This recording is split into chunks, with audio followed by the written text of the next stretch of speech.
বছর ঘুরে এসে গুনতে গুনতে শেষ হয়ে গেল আমাদের এই মাহে রমজানের মাসটি। যারা এই মাহে রমজানের মাসটিতে সুস্থ ছিলেন, এমনকি সুস্থ আছেন, তারা সবাই আলহামদুলিল্লাহ বলি। হ্যালো এভরিওয়ান, আসসালামু আলাইকুম। আজকে আমি ডাঁটা শাক রান্না করব, আর এই ডাঁটাগুলো রান্না করব।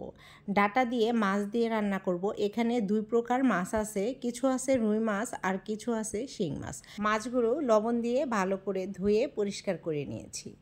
এখন এই ডাঁটা শাকগুলো আমি ধুয়ে নিচ্ছি। যে কোনো শাকের মধ্যেই কিন্তু প্রচুর পরিমাণে বালু থাকে। শাকগুলো কিছুক্ষণ ভিজিয়ে রেখে তারপরে যদি ধোয়া হয় তাহলে কিন্তু খুব তাড়াতাড়ি ধুয়ে নেওয়া হয়। এখন শাকগুলো আমি একটু লবণ দিয়ে ভাপে বসিয়ে দিচ্ছি। এখন ডাঁটাগুলো ধুয়ে নিচ্ছি। ডাঁটাগুলো ধুয়ে আমি এখানে দুইটা সেদ্ধ আলু ছিল, এই সেদ্ধ আলু ডাঁটার মধ্যে দিয়ে দিলাম ডাঁটা দিয়ে রান্না করার জন্য। এখন মাছের তরকারি রান্না করার জন্য এখানে মশলাটা ভালো করে কষিয়ে নিয়েছি। এখন মাছগুলো দিয়ে দিলাম। অল্প একটু পানি দিয়ে আমি মাছগুলো কিছুক্ষণ কষিয়ে নেব। মাছগুলো কিন্তু কষিয়ে নেওয়া হয়ে গেছে। এখন মাছগুলো একটি পাত্রে উঠিয়ে আমি ডাঁটাগুলো কিছুক্ষণ কষিয়ে নেব। ডাঁটাগুলো কিন্তু একদম টাটকা ছিল, তাই ডাঁটাগুলো তাড়াতাড়ি কিন্তু সিদ্ধ হয়ে গেছে। এই রমজান মাসে কিন্তু আমাদের কারো না কারো সাথে কিন্তু কিছু না কিছু মনমালিন্য হয়েই থাকে। এই মনমালিন্যর জন্য আমরা আল্লাহর কাছে ক্ষমা চেয়ে নেব।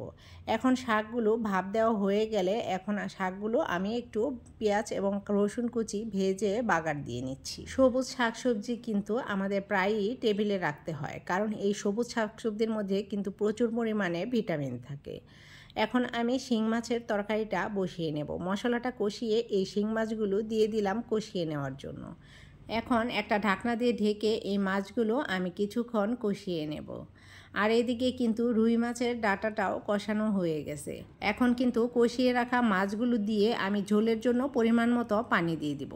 পানি দিয়ে একটি ঢাকনা দিয়ে ঢেকে আমি মাছের তরকারিটা রান্না করে নেব। কে কিভাবে রান্না করে সেটা কিন্তু আমাদের কারোরই জানা নেই। এক একজনের রান্নার ধরন কিন্তু এক এক রকম, তাই এক একজনের রান্নার স্বাদও কিন্তু এক এক রকম। এদিকে কিন্তু শিং মাছটা কষানো হয়ে গেলে আমি ডাঁটাগুলো কষিয়ে মাছগুলো দিয়ে ঝোল দিয়ে রান্না করে নেব। আর এই তো আমার রুই মাছের ঝোলের তরকারিটাও কিন্তু হয়ে গেছে। আমরা প্রতিটি মেয়েই কিন্তু এই রান্নাগুলো খুব যত্ন নিয়ে ভালোবেসে করে থাকি। আর এই রান্না করা খাবারের আনন্দ তখনই হয় যখন নাকি পরিবারের সাথে বসে একসাথে খেতে পারি। এই রান্নাগুলোর পাশাপাশি আমি কিন্তু বেলের শরবতও বানিয়ে নিচ্ছি। আর এই বেলের শরবত খেতে কার কার পছন্দ? আমার কিন্তু এই গরমের মধ্যে বেলের শরবত খেতে খুবই ভালো লাগে।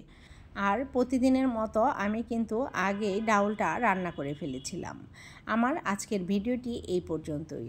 আমার ভিডিওটি যদি ভালো লাগে তাহলে একটা লাইক, কমেন্ট এবং শেয়ার দিয়ে দিবেন। আর আপনারা বেশি বেশি করে কমেন্ট করবেন, কারণ আপনাদের কমেন্ট আমাকে অনেক উৎসাহ করে। আজকের ভিডিওটি এই পর্যন্তই। আল্লাহ হাফেজ সবাইকে।